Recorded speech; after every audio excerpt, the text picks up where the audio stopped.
Hello बच्चों, आज हम स्टार्ट करने जा रहे हैं अपने अरिथमेटिक प्रोग्रेशन का एक्सरसाइज 5.1 का पहला क्वेश्चन है। देखिए ध्यान से। In which of the following situation does the list of numbers involves make an arithmetic progression and why. तो हम लोग देखेंगे यहाँ किस कंडीशन में ये एक अरिथमेटिक प्रोग्रेशन बनती है और क्यों। तो जैसे कि मैं अपने पहले ही लेक्चर में आपको बता चुका हूँ कि अरिथमेटिक प्रोग्रेशन का मतलब है कोई भी चीज़ को एक नियमित हिसाब से आगे बढ़ना। तो यहाँ क्या है, हर टर्म्स के बीच में कॉमन डिफरेंस आता है।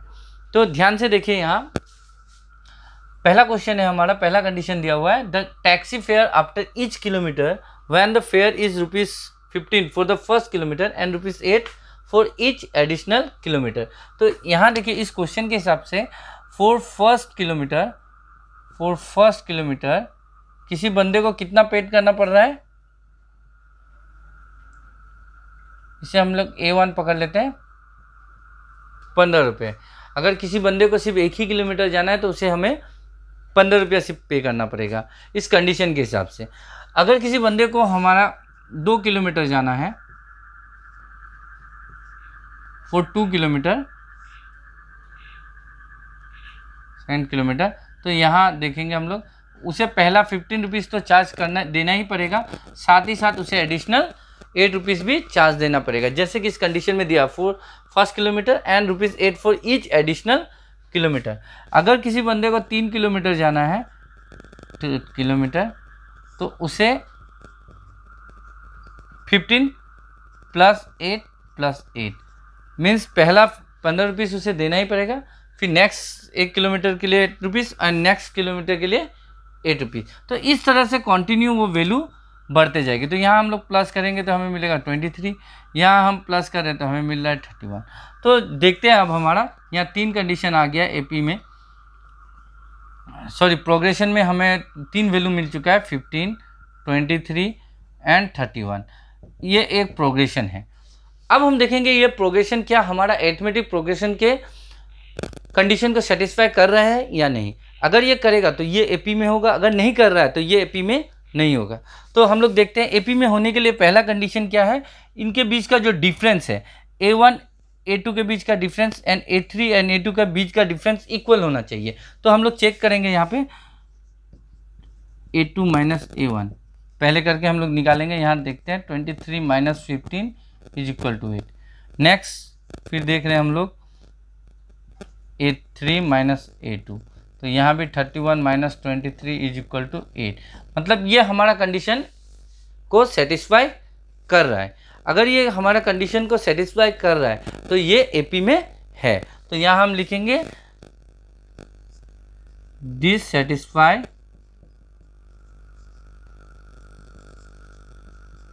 द जनरल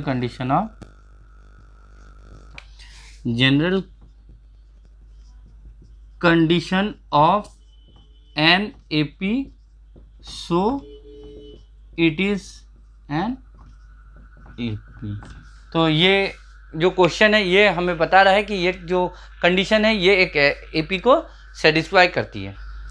हाँ तो बच्चों अब हम लोग देखेंगे सेकंड क्वेश्चन। सेकंड क्वेश्चन में हमें क्या कह रहा है।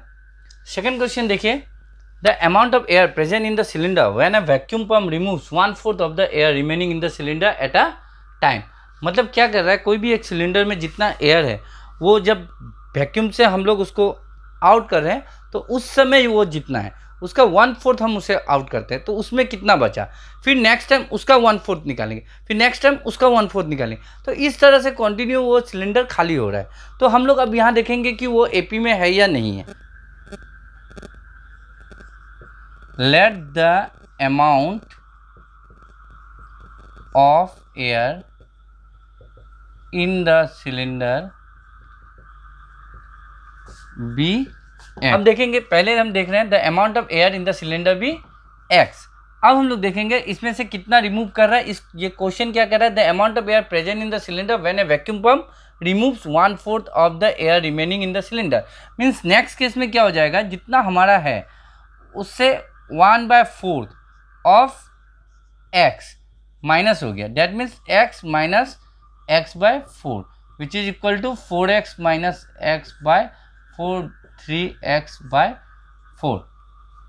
तो 1/4 ऑफ x जब हम लोग उससे निकाल दे रहे हैं, पहले वो x अमाउंट था, बाद में 1/4 उसका निकल गया, तो उसमें बचा कितना 3/4 ऑफ x। नेक्स्ट फिर हम लोग करेंगे 3/4 ऑफ x से, 3/4 ऑफ x से फिर 1/4 ऑफ 3/4 ऑफ x को माइनस करेंगे। तो अब हम लोग देख रहे हैं कितना है 3x/4 minus 1/4 of 3x/4 that is equal to 3x/4 minus 3x/16। तो अब हम लोग यहाँ करके देखते हैं, एलसीएम आया हमारा 16, इधर में आया गया 4 से 4, 4 3 12x minus 3x that is equal to 9x/16। तो फिर उससे अगर जितने इसमें क्वांटिटी हमारा बचा था उससे जब हम लोग 1/4 उसका माइनस करते हैं तो हमारा रिमेनिंग कितना बचा 9x/16। अब हमारा देखिए यहाँ पहला टर्म हमारा आ रहा है x, सेकेंड टर्म हमारा आ रहा है 3x/4 एंड थर्ड टर्म हमारा आ रहा है 9x/16। तो अब हम देखेंगे ये एक प्रोग्रेशन है। अब हम देखेंगे कि इसमें क्या ये एपी में है। अगर ये एपी में होगा तो इसका कॉमन डिफरेंस सेम होगा। तो देखिए यहाँ पे पहले डी निकाल रहा हूँ मैं, a2 minus a1, second term से फर्स्ट टर्म को मैं माइनस कर रहा हूँ कॉमन डिफरेंस निकालने के लिए। तो यहाँ 3x/4 माइनस x, तो यहाँ निकालेंगे तो कितना आएगा ये हमारा 3x minus 4x that is equal to minus x/4। Second case में फिर देखेंगे हम लोग d a3 माइनस a2 करते हैं, तो 9x/16 माइनस 3x/4। तो यहाँ हम लोग एलसीएम निकालेंगे तो कितना आएगा हमारा 9x माइनस 4 से जाएगा 4 4 3 12x that mean minus 3x/4। तो यहाँ देख रहे हैं हम लोग डिफरेंस सेम नहीं है, difference is no same, difference is not same, so it is not an AP। तो ये कंडीशन में हमें बता रहा है कि ये कंडीशन जो है ये AP के जनरल फॉर्म को सेटिस्फाई नहीं करता। हाँ, तो अब थर्ड क्वेश्चन में देखेंगे हम लोग वो कंडीशन AP को सेटिस्फाई करता है या नहीं करता है। तो देखिए क्वेश्चन क्या कह रहा है हमारा फिर, The cost of digging a well after every meter of digging when it costs rupees 150 for the first meter and rises by rupees 50 for each subsequent meter। तो देखिए यहाँ पे हमें क्या कह रहा है क्वेश्चन कि एक वेल को डिग करने से पहले 1 मीटर का डिगिंग कॉस्ट कर रहा है हमारा 150 और इसके बाद सब्सिक्वेंट हम लोग जितने भी उसको डिग करते जा रहे हैं 50 रुपीज़ करके उसका चार्ज बढ़ रहा है। तो देखेंगे, तो यहाँ पे देखिए फर्स्ट A1 हो गया हमारा 150 rupees for the first 1 meter of digging. For second next 1 meter के लिए उसे फर्स्ट 1 मीटर का चार्ज देना पड़ेगा, प्लस नेक्स्ट के लिए उसे फिर 50 देना पड़ेगा। मीन्स अब कितना हो गया ये 200 रुपीज़ ना। थर्ड देखते हैं हम लोग, फिर अगर किसी को 3 किलोमीटर को अगर डिग करना है वेल को तो उसे 150 देना पड़ेगा, फिर एडिशनल हर मीटर के लिए उसे 50 रुपीज़ एक्स्ट्रा करके देना पड़ेगा।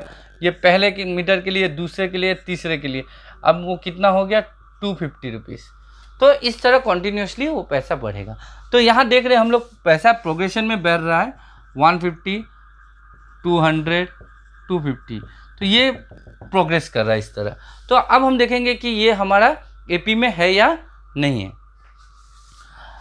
तो उसके लिए देखिए यहाँ पे फिर हमें देखना पड़ेगा कॉमन डिफरेंस। कॉमन डिफरेंस यहाँ क्या है, A2 माइनस A1 करेंगे हम लोग, 200 minus 150, here it come 50। Next A3 से A2 को माइनस करेंगे, फिर हमारा डिफरेंस यहाँ कितना आ रहा है 250 से 200 को माइनस करने से 50, मतलब डिफरेंस हमारा सेम आ रहा है, मतलब ये भी AP के कंडीशन को सेटिस्फाई कर रहा है। That means it satisfy the condition, satisfy the condition of an AP, so it is an AP in AP। तो ये बहुत इजी क्वेश्चन था। हाँ, तो अब चौथे क्वेश्चन को देखिए, क्वेश्चन को देखिए फिर क्या कह रहा है। The amount of money in the account every year when rupees 10,000 is deposited at the compound interest for the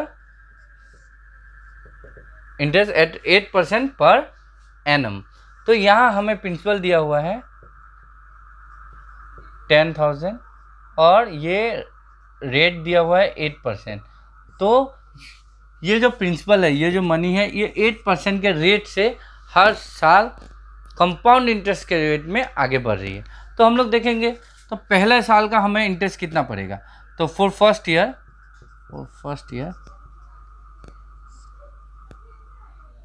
amount होगा 10,000 plus interest 10,000 into 8/100, that means 10,000 plus 800, 10,800। अब सेकेंड ईयर के लिए ये जो अमाउंट है ये हमारा प्रिंसिपल बन जाएगा। तो for second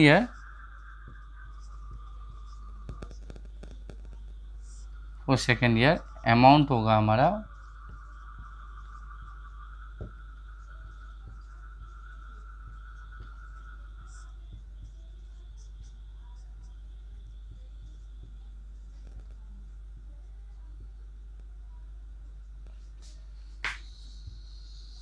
68, you get 11,660।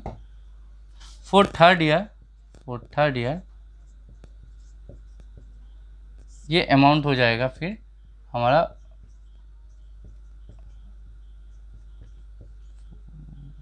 664 into 8,